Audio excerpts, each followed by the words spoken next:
कमर सीधी रखो, गहरा सांस लो।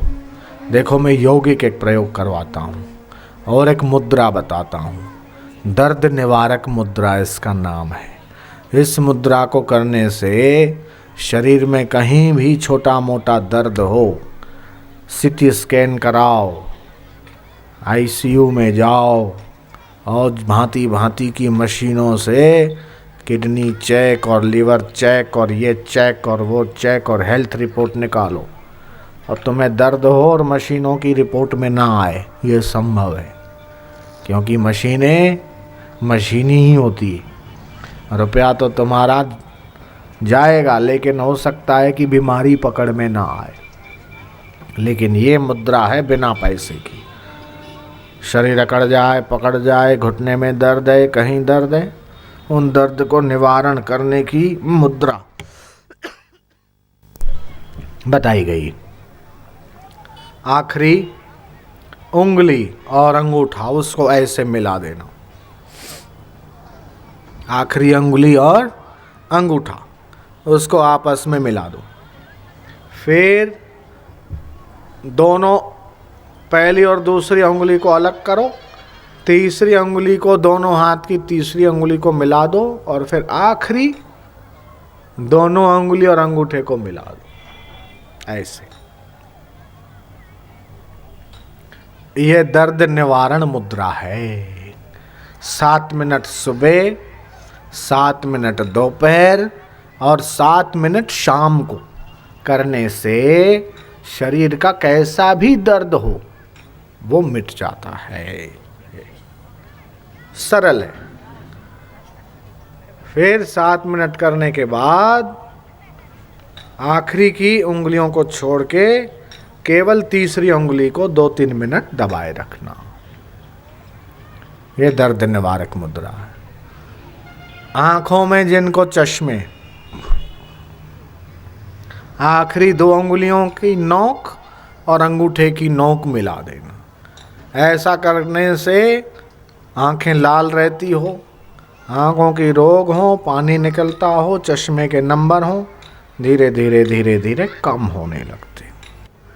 और भगवान ने ठंड बनाई तो ठंड भी सहन करना।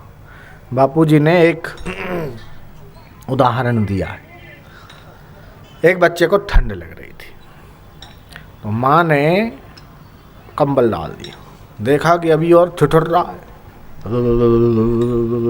ठिठुर रहा है, दूसरा कंबल डाल दिया, फिर भी ठिठुर रहा है, रजाई डाल दी, बोले अभी भी ठंड लग रही, चौथी शाल डाल दी, अभी भी ठिठुर रहा है और रजाई डाल दी। अब तो नहीं लग रही ठंड, बोले नहीं अभी भी ठंड लग रही। बाप ने क्या किया, वो सब उठा के फेंक दिया। रजाई, कंबल, शॉल, सारा जितना 4-5 डाला था उठा के फेंक दिया। माँ ने पूछा क्या कर रहे हो?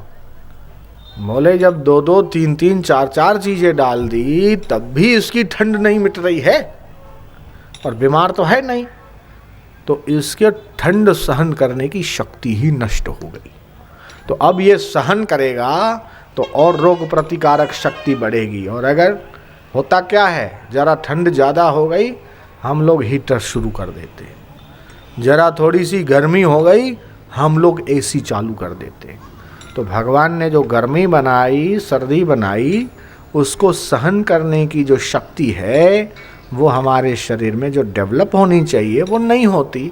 और ज़रा सा ठंड का झोंका लगा कि नाक में से पानी बहने लगता है, कोल्ड हो गया, सर्दी जुकाम हो गया। और ज़रा सी गर्मी ज़्यादा हो गई तो नाक में से खून निकलने लगता है, नकसीर फूट जाती। आपने देखा होगा जो गांव के कुत्ते होते हैं वो हर मौसम हर परिस्थिति में जितना टिक लेते रह लेते, पालतू कुत्ते उतना नहीं रह पाते। मैम साहब के जो कुत्ते होते हैं, जरा सी गर्मी पड़ी तो जीभ बाहर निकाल के हाँफने लग जाते। और जो गांव के कुत्ते हैं, सर्दी भी हजम, गर्मी भी हजम, बरसात भी हजम, तो उनकी रोग प्रतिकारक शक्ति डेवलप हो जाती है। तो ये जो वातावरण और मौसम बदलता है, तो इसको सहन करने की हमारे भीतर शक्ति कब आएगी? जब हम सहन करेंगे और इसके साथ साथ हम कुछ आयुर्वेद का भी ख्याल रखेंगे। आयुर्वेद में आंवले को महारसायन कहा है और इसको जीवनी शक्ति वर्धक और वयः स्थापक कहा है। वयः मतलब उम्र, स्थापक मतलब उसकी स्थापना करने वाला। वयः स्थापक, उम्र की स्थापना करने वाला। मान लो किसी की उम्र 60 साल की है और वो आंवला खाता है तो उसकी उम्र 65 की, 70 की, 75 की भी हो सकती है। दीर्घायु, आरोग्य भी बढ़ेगा, आयुष्य भी बढ़ेगा। तो हम लोगों के शरीर में रोग का आक्रमण कब होता है? डॉक्टरों से पूछो तो वो ये कहेंगे कि 2 प्रकार के शरीर में बैक्टीरिया होते हैं, सभी के शरीर में। एक रोग के बैक्टीरिया और एक निरोगता के बैक्टीरिया।